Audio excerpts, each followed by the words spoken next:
महंत नरेंद्र गिरी की संदिग्ध मौत के मामले में अब तक का सबसे बड़ा खुलासा। महंत नरेंद्र गिरी ने भूमाफिया राजेश तिवारी को 23 नवंबर 2010 में 2970 वर्ग मीटर अल्लाहपुर स्थित जमीन का registered power of attorney Varanasi में किया था और 10 दिसंबर 2010 को राजेश तिवारी ने 2633 वर्ग मीटर की जमीन अपने साढ़ू संतोष शुक्ला को बेच दी। 50 लाख रुपए में जमीन का रजिस्ट्रेशन एग्रीमेंट कर दिया गया और 500 गज जमीन अपने किसी मित्र अरविंद सिंह के नाम रजिस्ट्री कर दी। जब इस बात की भनक महंत नरेंद्र गिरी को लगी तो नरेंद्र गिरी ने तत्काल पावर ऑफ अटॉर्नी को कैंसिल कर दिया। इस बात से नाराज राजेश तिवारी और महंत नरेंद्र गिरी के बीच काफी विवाद हुआ। राजेश तिवारी ने नरेंद्र गिरी के इस फैसले के खिलाफ कोर्ट में केस फाइल कर दिया जो आज भी लंबित है।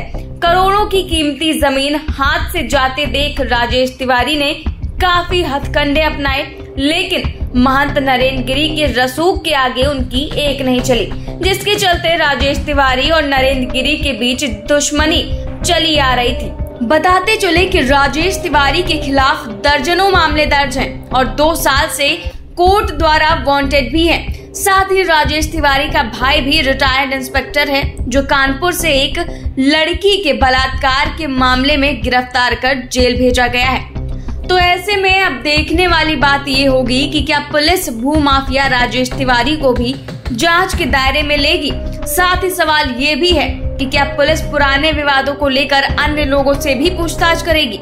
लेकिन फिलहाल तो महंत नरेंद्र गिरी की मौत को लेकर सस्पेंस बना हुआ है। सोमवार को प्रयागराज के बागंबरी मठ में उनका शव संदिग्ध हालत में लटका मिला था। उनके सुसाइड नोट में आनंद गिरी का जिक्र है, इसलिए उत्तराखंड पुलिस ने आनंद गिरी को हरिद्वार में गिरफ्तार कर लिया था और अब आनंद गिरी को यूपी पुलिस हरिद्वार से प्रयागराज ले आई है। फिलहाल आनंद से पुलिस लाइन में पूछताछ की जा रही है। वहीं एक शिष्य ने बताया कि महंत ने 2 दिन पहले ही नायलॉन की नई रस्सी मंगाई थी और कहा था कि कपड़े टांगने में समस्या आ रही है। शिष्य ने नायलॉन की रस्सी लाकर दी थी। इसी रस्सी से महंत ने फांसी भी लगाई।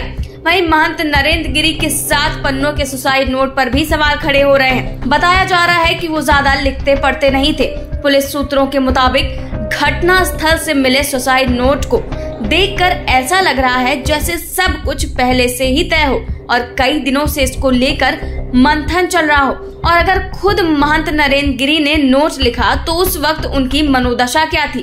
प्रयागराज अखिल भारतीय संत समिति और गंगा महासभा के महासचिव जितेंद्रानंद सरस्वती ने दावा किया है कि महंत नरेंद्र गिरी इतना बड़ा सुसाइड नोट लिख ही नहीं सकते। महंत जी सिर्फ हस्ताक्षर और काम चलाओ लिखना जानते थे।